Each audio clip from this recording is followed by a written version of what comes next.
दोस्तों, कभी कभी एक देश अपनी सीमाओं पर नहीं बल्कि अपनी ही गलियों में चल रहे एक छिपे हुए युद्ध से हिल जाता है। और इस बार दुश्मन बंदूक लेकर नहीं आया था, वो आया था सफेद कोट पहनकर, डॉक्टर बनकर, बुद्धि का इस्तेमाल इलाज के लिए नहीं बल्कि भारत को तोड़ने के लिए। हम आपको लेकर चलेंगे उस ऑपरेशन के अंदर जिसने भारत को एक महाविनाश से बचा लिया। और यह कहानी शुरू होती है जम्मू कश्मीर के एक शांत से इलाके में, नौगाम। दोस्तों, हम आपके लिए देश दुनिया से जुड़ी कई अहम खबरें लाते हैं जिसे इकट्ठा करने में हमें काफी समय लगता है। तो इस देश के प्रति ईमानदारी निभाते हुए इस वीडियो को लाइक और चैनल को सब्सक्राइब करना आपका दायित्व बनता है, जिससे आप देश की नीतियों और विश्व की महाशक्तियों के बारे में जान सकें। 19 अक्टूबर 2025 की सुबह नौगाम की दीवारों पर कुछ अजीब पोस्टर चिपके मिले। जैश ए हमद के झंडे, धमकी भरे संदेश और एक ऐसी भाषा जो साफ बता रही थी कुछ बड़ा होने वाला है। कश्मीर कई सालों की हिंसा से बाहर निकल के साथ 2025 की सुबह नौगाम की दीवारों पर पुलिस अधिकारी की नजर सबसे अलग थी।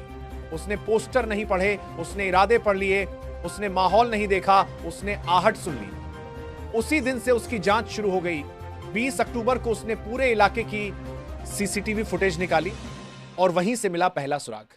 एक डॉक्टर की तस्वीर, डॉक्टर आदिल अहमद रदर, साथ में उसके दो साथी, वही लोग जिनका मकसद इलाज नहीं विनाश था। उस अधिकारी की जांच उसे जम्मू कश्मीर से फरीदाबाद, दिल्ली और यूपी तक ले गई। शक बढ़ता गया और इसी बीच एजेंसियों को पता चला कि पश्चिम बंगाल में 3000 किलो विस्फोटक पकड़ा गया है। क्या यह मामला उससे जुड़ा था?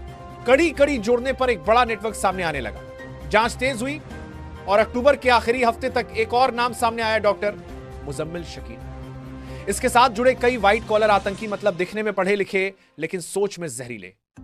नवंबर 2025 की शुरुआत आते आते एक विशाल टेरर नेटवर्क का खुलासा हो चुका था। और सबसे चौंकाने वाली बात इसका फैलाव था, जम्मू कश्मीर से दिल्ली, एनसीआर, हरियाणा और यूपी तक। और आखिरकार पकड़ा गया वही आदमी जिसे ढूंढते हुए यह पूरी कहानी शुरू हुई थी, डॉक्टर आदिल अहमद रदर। यह सब संभव हुआ सिर्फ एक पुलिस अधिकारी की पैनी निगाह और उसकी टीम की जमकर की गई कार्रवाई से। इनका नाम है आईपीएस संदीप चक्रवर्ती।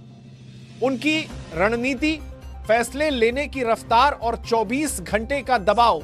एक दिन में देश भर में 60 से ज्यादा छापे, फिर भी आम जनता शांत। उन्हें पता भी नहीं था कि उनकी सुरक्षा के लिए कैसा ऑपरेशन चल रहा है। लेकिन जैसे जैसे दबाव बढ़ा, मॉड्यूल में घबराहट बढ़ी और इसी घबराहट में लाल किले के पास वह अनप्लान्ड विस्फोट हुआ। यही वह चिंगारी थी जिसने पूरी साजिश को उजागर कर दिया। जांच एजेंसियों ने पूरी प्लानिंग को 5 स्टेज में बांटा। 1, आतंकी मॉड्यूल तैयार करना, डॉक्टरों और शिक्षा जगत में घुसे हुए लोगों को एक नेटवर्क में जोड़ना। 2, हरियाणा में विस्फोटक जुटाना, नूह और गुरुग्राम में बड़ी मात्रा में केमिकल और कच्चा माल जमा करना, इतना कि एक बार का धमाका भारत को सालों तक याद रहे। 3, खतरनाक आईडी बनाना, प्लस भीड़ भरे इलाकों की रेकी योजना थी, ज्यादा से ज्यादा जनहानि। 4, तैयार बमों को बांटना, हर सदस्य को उसकी भूमिका दी गई, कौन कहां जाएगा, कब धमाका होगा। 5, 6 से 7 जगहों पर एक साथ ब्लास्ट करने की प्लानिंग। पहली तारीख थी अगस्त 2025। तकनीकी दिक्कतों की वजह से इसे टालकर नई तारीख रखी गई, 6 दिसंबर। इस तारीख का मकसद था बाबरी विध्वंस का बदला। इसके लिए पुरानी गाड़ियों को बमों से भरने की तैयारी चल रही थी। i-20, ब्रेजा, इकोस्पोर्ट, कई कारें बरामद हुई, कुछ फट गई।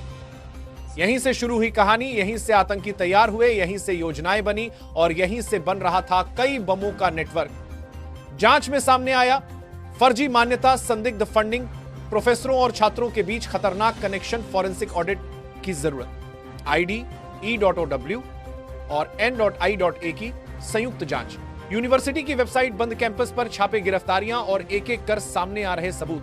भारत एक अनदेखे युद्ध से गुजर रहा है। एक ऐसा युद्ध जिसमें दुश्मन दिखता नहीं लेकिन देश को तोड़ने का जहर फैलाता है। आईपीएस संदीप चक्रवर्ती और उनकी टीम ने साबित किया, अगर एक पुलिस अधिकारी सच में जागरूक हो तो वो हजारों लोगों की जान बचा सकता है। ये लड़ाई सिर्फ सरकार की नहीं, ये हमारी, आपकी, देश के हर नागरिक की है। दोस्तों, इस पूरी कहानी पर आपकी क्या राय है? आपको क्या लगता है, क्या ऐसे व्हाइट कॉलर आतंकवाद को खत्म करने के लिए हमारी एजेंसियों को और सख्त होना चाहिए?